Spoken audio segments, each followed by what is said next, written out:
بہلول کا نام آپ نے سنا ہوگا، یہ مشہور مجاذیب میں سے یہ مجذوب گزرا ہے۔ تو یہ دریائے دجلہ کے کنارے گھومتا تھا اور لوگ اس سے ملتے تو جو اس کی زبان سے نکلتا وہ پورا ہو جاتا۔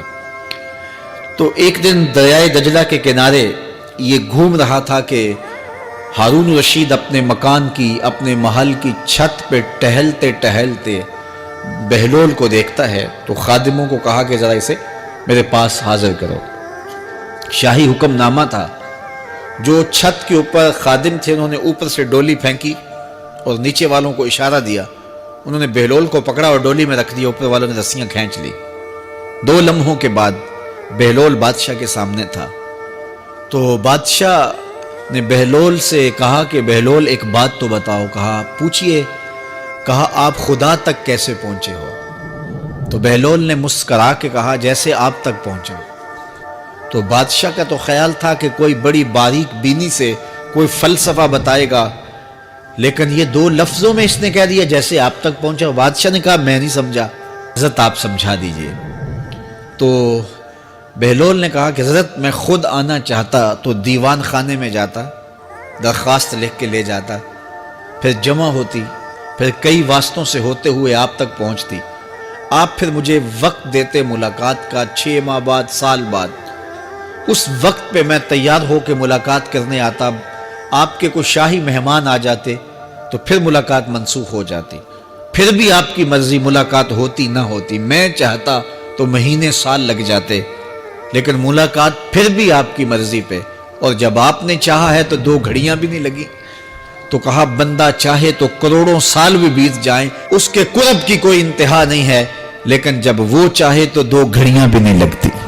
تو کہا کہ قل ان کنتم تحبون اللہ فاتبعونی یحببکم اللہ، کہ اگر تم اللہ سے محبت کرتے ہو تو آسان طریقہ تمہیں بتا دیتے ہیں، میرے محبوب کی چوکھٹ پہ آ جاؤ، اللہ اکبر، جس کو تم ڈھونڈنے نکلے تھے وہ تمہیں وہاں مل جائے گا، اور تم اس سے محبت کا دعویٰ رکھتے تھے وہ تم سے محبت کا دعویٰ کرے گا، اور پھر جب تم اس کے محبوب ہو جاؤ گے تو پھر جو تم کہو گے وہ کیوں نہیں ہوگا، کیونکہ محبوبوں کی تو بات مانی جاتی ہے نا۔ یہ نظام الدین اولیاء علیہ رحمہ کو محبوب الہی کہتے ہیں نا۔ ان کا واقعہ بھی علماء نے یہ لکھا ہے، صوفیاء نے، کہ ان کے شیخ حضرت بابا فرید الدین گنج شکر رحمۃ اللہ تعالی علیہ ایک دن موج میں آ گئے اور کہا کہ نظام الدین محب بنو گے یا محبوب بنو گے؟ تو یہ بڑی خدمت کرتے تھے اپنی شیخ کی، تو کہا کہ محب بنو گے یا محبوب؟ تو کہا حضرت اگر اجازت ہو تو اپنی ماں کو نہ پوچھاؤں۔ اللہ اکبر، ان لوگوں کی مائیں بھی تو صاحب حال ہوا کرتی تھیں۔ تو کہا کہ اگر اجازت ہو تو اپنی ماں کو نہ پوچھاؤں کہ محب بننا ہے یا محبوب بننا ہے؟ کہا جاؤ تمہیں اجازت ہے۔ تو گھر کی طرف روانہ ہوئے، 1 دن کا سفر کیا۔ راستے میں ایک فقیر تھا مجذوب، جو راستے میں بیٹھا تھا، حالت اس کی عجیب سی تھی۔ تو یہ سلام کر کے گزرنے لگے تو وہ مسکرا کے بولا محب بنو گے یا محبوب؟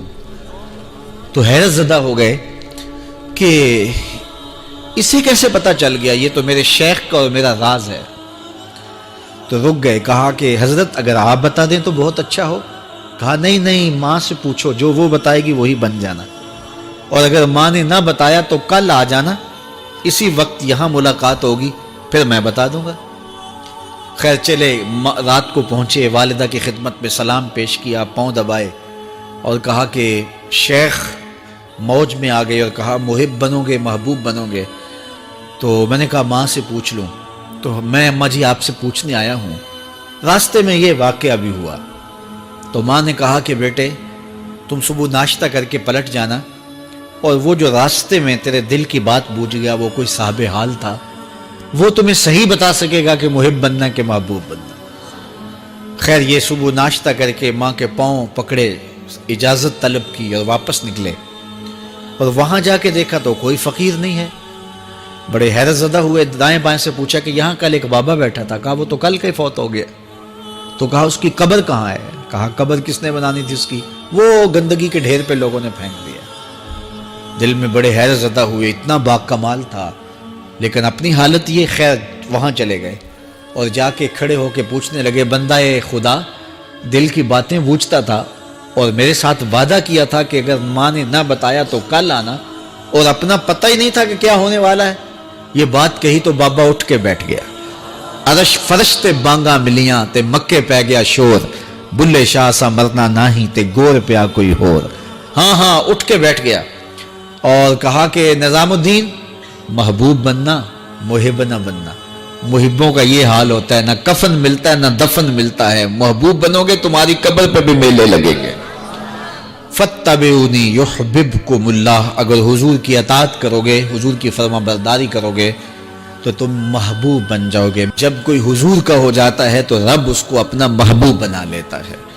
تو حضور کی محبت خدا کی محبوبیت کا ذریعہ ہے۔ اور حضور کے صحابہ کی زندگیاں دیکھیے کہ انہوں نے حضور علیہ السلام کے ساتھ کیسے پیار کیا۔ حضور کی محبت میں اپنی عادتوں کو بدل دیا، حالانکہ عادتیں نہیں بدلی جاتی۔ طباع کا اختلاف یہ فطری بات ہے، ایک کو ایک چیز پسند ہوتی ہے، دوسرے کو وہ چیز پسند نہیں ہوتی ہے۔ بعض اوقات ماں کو مسئلہ ہوتا ہے کہ یہ چیز اگر میں تیار کرتی ہوں تو میرا دوسرا بیٹا نہیں کھاتا، تو اس کے لیے بعد سے الگ سے کوئی چیز تیار کرنی پڑتی ہے کہ اس کی ڈیمانڈ یہ ہے اور میرے اس بیٹے کی ڈیمانڈ یہ ہے۔ لیکن صحابہ کی زندگیاں دیکھیے، انہوں نے اپنی طبیعتیں بھی حضور کی طبیعت کے سانچے میں ڈھال دی۔ حضرت انس بن مالک کو کسی نے دیکھا کہ وہ شوربے سے کدو کے ٹکڑے نکال کے کھا رہے ہیں، تو کہا یہ کیا کر رہے ہو؟ کہا میں نے ایک دن حضور کو یوں کرتے ہوئے دیکھا تھا۔ تو طباع کا اختلاف یہ ایک فطری اختلاف ہوتا ہے، لیکن صحابہ نے اس کو بھی چھوڑا اور حضور کی محبت کے سانچے میں ڈال دیا۔ پھر اس چیز کا انتظار نہیں کیا کہ حضور کا فرمان کیا ہے، حضور کی چاہت پہ اپنے مزاج کو بدلا۔ اللہ اکبر۔ حضور علیہ السلام مدینہ المنورہ کی گلی سے گزر رہے تھے، ایک گنبد نما مکان بن رہا تھا، اور ایسے مکان حضور کو پسند نہیں تھے۔ تو آقا کریم علیہ السلام نے پوچھا یہ مکان کس کا ہے؟ کہا فلاں انصاری کا ہے۔ حضور گزر گئے، چہرے پہ تھوڑے سے ناگواری آثار حویدہ ہوئے۔ کسی نے اس صحابی کو بتا دیا کہ حضور گزرے تھے، تیرے مکان کو دیکھا، شاید پسند نہیں آیا۔ 2-4 دن کے بعد حضور دوبارہ گزرے، دیکھا کہ وہاں ملبے کا ڈھیر پڑا ہوا تھا۔ فرمایا اس صحابی کو بلایا گیا، کہا میں پرسوں ترسوں گزرا تھا، تیرا مکان دیکھا تھا، یہ کیا ہوا؟ عرض کی میں نے گرا دیا ہے۔ فرمایا کیوں؟ عرض کی سنا تھا آپ کو پسند نہیں، سنا تھا آپ کو پسند نہیں۔ میں اور آپ دیکھیں ہمارا کیا کیا حضور کو پسند ہے، سر سے لے کر پاؤں تک، نجی زندگی سے لے کے سیاسی زندگی تک، اپنے امور ذات سے لے کر کے اپنی معاشرتی زندگی تک، ہمارا کیا کیا حضور کو پسند نہیں، اور ہر وہ چیز بدل دیں جو حضور کو پسند نہیں۔ اس ویڈیو کو شیئر ضرور کریں، ہو سکتا ہے آپ کے ایک شیئر سے یہ بات کسی کے دل میں اتر جائے۔